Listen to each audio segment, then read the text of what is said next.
iluminação externa, a parte da buzina, né, o circuito de buzina. A gente vai acionar também o circuito de travamento de portas. E além disso, o circuito de levantamento e abaixamento dos vidros do motorista e do passageiro. Esse é um exemplo do trabalho que a gente faz aqui. Agora eu vou passar a palavra para o nosso engenheiro de testes de subsistemas, que ele vai mostrar a outra bancada que a gente trabalha. Ele tem o tratamento, então ele é totalmente anecoico, diferente da semi-anecoico que vocês vão ver depois, que tem o piso, ele é refletor. Do outro lado, a gente não vê aqui, eu botei uma foto, é uma câmara reverberante. Essa também ela é qualificada por normas globais, né? E você garante o quê? Uma homogeneidade do campo sonoro lá dentro.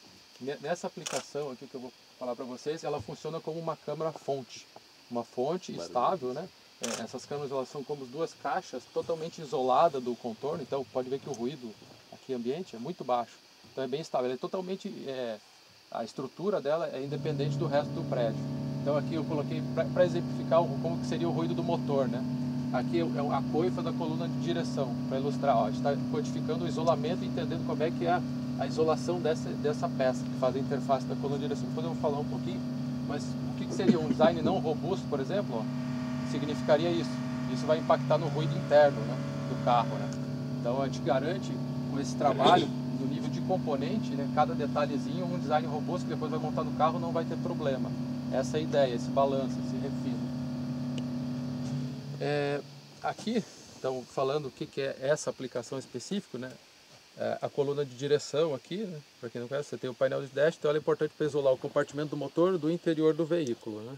Então aqui mais em detalhes, é uma coifa, você tem a passagem aqui da coluna, né? Nesse caso, normalmente a gente usa, sei lá, o método padrão de você codificar o isolamento sonoro é usando uma sonda de intensidade sonora. São 2 microfones, você consegue calcular a intensidade, a energia que está passando por aqui. Aqui a gente tem esse sistema, que é um array, que a gente chama array de microfones, são 50 microfones, são 25 de cada lado. Com esse sistema, e são pouquíssimos centros de desenvolvimento no mundo que tem um equipamento desse, a gente consegue ir mais além, no detalhe, né, do desenvolvimento. Então é isso que eu vou comentar aqui. Então aqui no exemplo, a gente pegou a coluna de direção, a gente importa a geometria no software, né, que seria a geometria dessa coifa, né, e faz medições aqui próximas da região.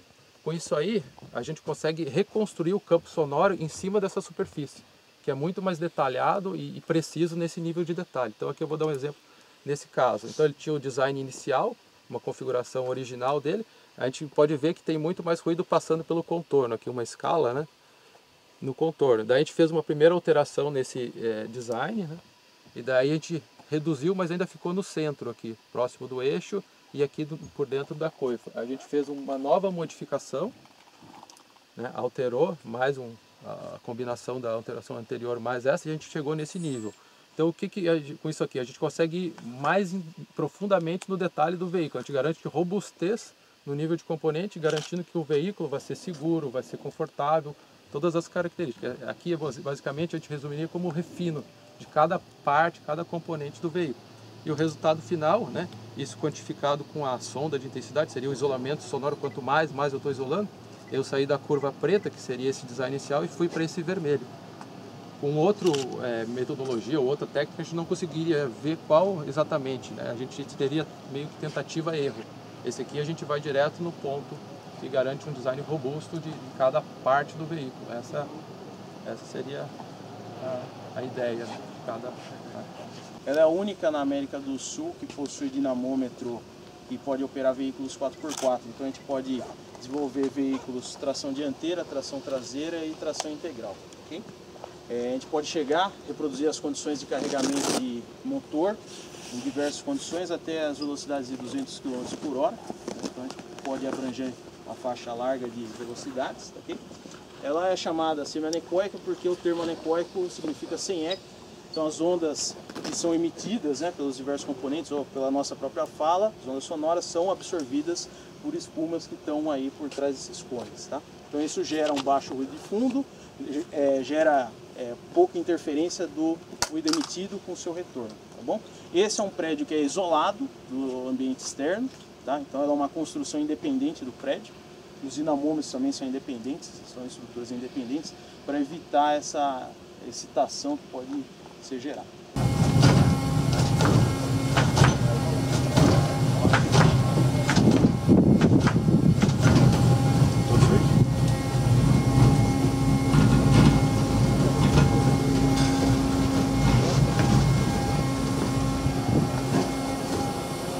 Bom dia, pessoal. Meu nome é Júlio, eu sou engenheiro de desenvolvimento de produtos aqui no laboratório de considerações.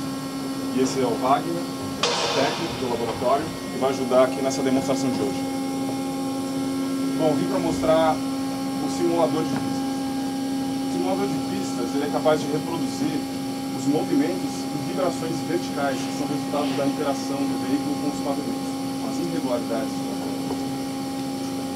São usados 4 atuadores hidráulicos para reproduzir exatamente as condições que são observadas em pista, seja de trechos no interior do campo de provas ou trechos externos.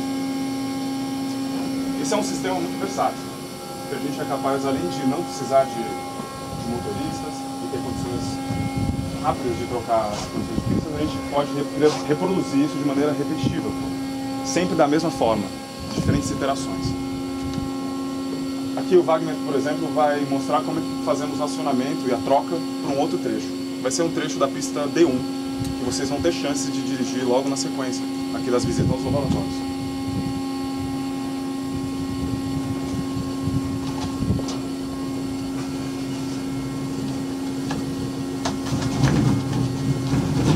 Bom, na nossa região, aqui na América do Sul e no Brasil, a gente tem uma variedade muito grande de pistas, com diferentes tipos de irregularidades.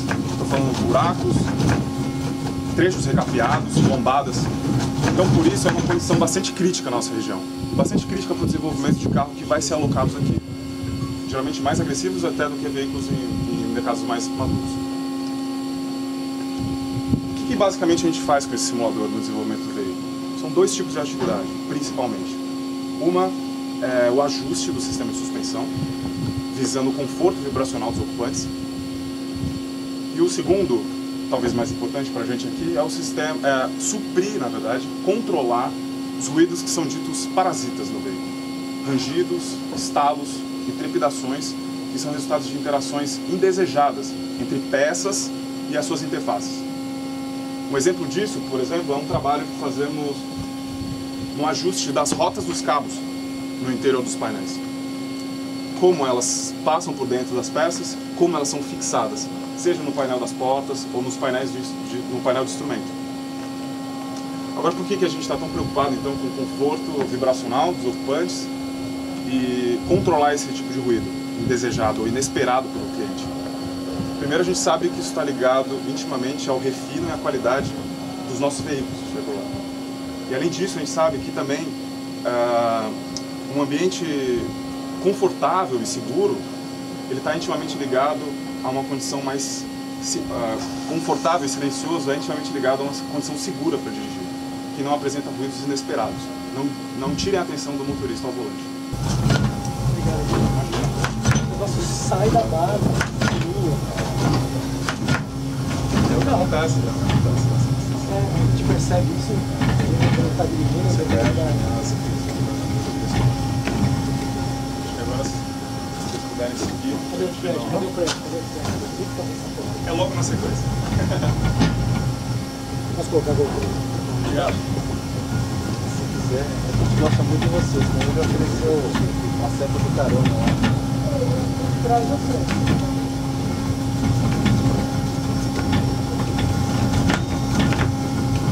Toneladas até 100 km por hora. Então, nessa pista a gente consegue executar na parte frontal aqui impactos frontais e laterais. Então, a gente tem a capacidade de colocar vários tipos de barreira, seja ela rígida, deformável, um offset. Então, para cada requisito existe um tipo de impacto que a gente avalia a performance do veículo. Engenheiro, a gente chama de PT Leader, Performance Integration Team Leader. Essa daqui? Velocidade. Não, essa daqui eu acho que é uma Trailblazer que eu peguei, que a gente consegue ver por causa das nomenclaturas que a gente dá. Mas ela não tem herder de jogo. Não, a primeira não é uma espinha. A primeira é um outro carro, que a gente desenvolveu aqui para nós também, por nós.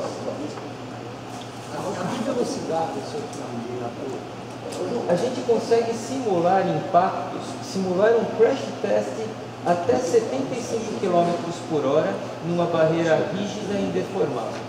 Aqui o que acontece?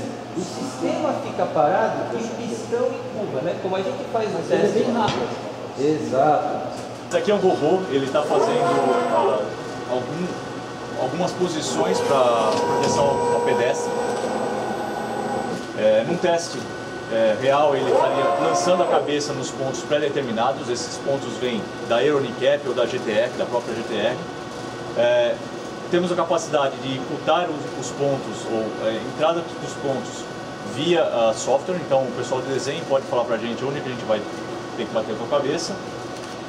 Temos cabeças maiores para representar a cabeça de um adulto e menores a cabeça de uma criança. A Aeronicap usa as duas cabeças. Essa cabeça aqui, que tem mais o formato de um rosto, é para FMVSS 201U, que é impacto de cabeça contra o interior do veículo. O braço entra, também com coordenadas veiculares, e a gente lança a cabeça nos pontos mais críticos do interior. E a gente garante que a pessoa não vai se machucar. O airbag não detona. Então também a gente garante que, mesmo que bata com o torso no volante, a gente está dentro do que a norma pede como legal.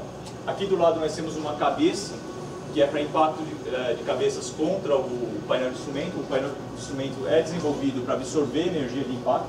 Então, se por algum motivo você foge ou você tem um veículo sem airbag e você bate com a cabeça no painel, ela não pode gerar uma lesão no seu cérebro. Você aprender a utilizar novas tecnologias ou retornar ao grupo de desenho, de design, e fazer uma mudança no teu projeto para garantir a performance nessas duas condições. Aqui atrás, desculpa, é pequeno, dá para ver. Nós estamos acabando de fazer um teste de fora de posição, ou conhecido como out of position. O que é isso? Lá fora a gente tem um evento de crash e colocamos o ocupante na posição escolhida. Aqui no Brasil a gente tem que estar utilizando o cinto de segurança, então a nossa posição é bastante conhecida. Agora imagina em outros países onde você não é obrigado a utilizar o cinto de segurança e você pode estar solto no carro. Num evento de crash ou num evento de impacto, se esse airbag detonar, a gente tem que garantir que ele não vai machucar o ocupante. Ele vai proteger e não vai machucar. Então, são esses testes que a gente chama de out of position. É tanto feito para impactos para airbags laterais quanto para airbag frontal. Muda a configuração, são condições bastante abusivas, mas a gente faz os testes aqui. Está vendo um pequeno pêndulo aqui atrás de mim? Esse pêndulo, na ponta desse pêndulo a gente consegue montar rodas de bicicleta, carrinhos de supermercado, bolas de beisebol. Para quê? Para garantir que o airbag lateral não vai detonar numa condição dessa, que é uma condição de baixa severidade, onde geralmente a dona do carro bate com o carrinho quando vai guardar a porta. A dona. É porque geralmente são as mulheres que fazem compra. Na minha casa eu não vou no supermercado.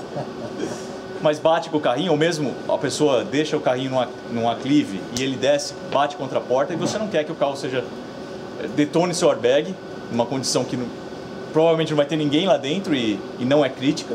Então a gente faz essa coleta de informações. Além disso, tanto as picapes quanto os carros de passeio são instrumentados, a gente roda em pistas abusivas de off-road com carro de passeio, onde passa por lombadas, salta rampas, e a gente coleta os sinais para garantir que não vai ser detonado o airbag, ou seja, que não vai haver a deflagração do airbag numa condição que não é um crash. Lá fora a gente quer que o crash aconteça, que o airbag se detone e aconteça.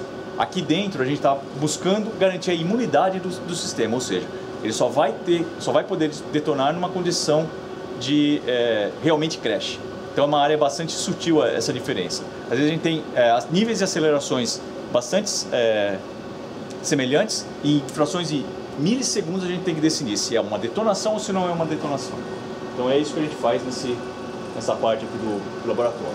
Só lembrando, o teste vai ocorrer a 56 km por hora com um offset ali na barreira de 40% na frente do veículo.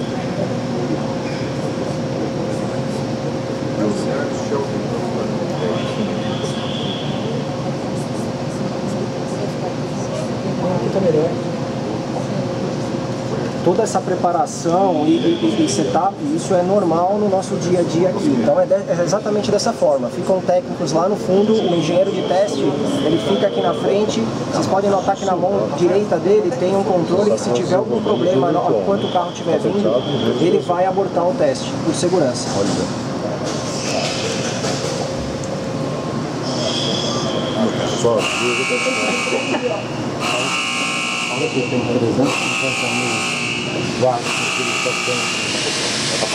Tá caminho.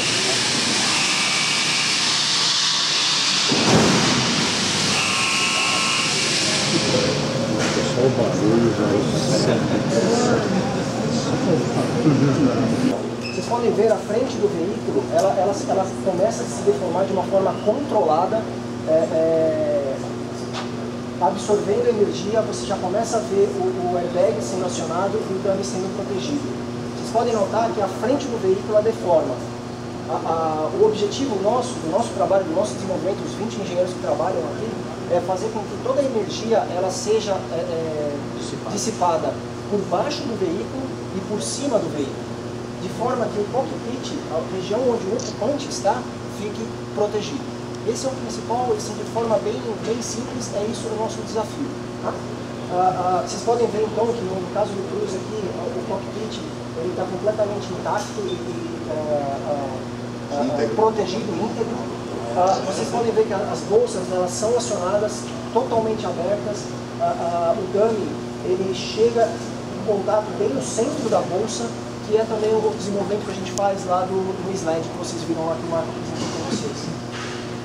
Então, os cintos de segurança, os pré-tensionadores, o Cruze ele tem 2 pré-tensionadores, eles atuam, quer dizer, o pré-tensionador ele puxa o cinto de segurança na hora do impacto, já segurando o ocupante, puxa o cinto de segurança contra o corpo do ocupante e a bolsa é acionada e ele complementa a segurança do ocupante. Dessa maneira, no impacto dessa forma, o ocupante ele sai ileso sem nenhum ferimento grave. Fusão de vedação. Aquaplanagem,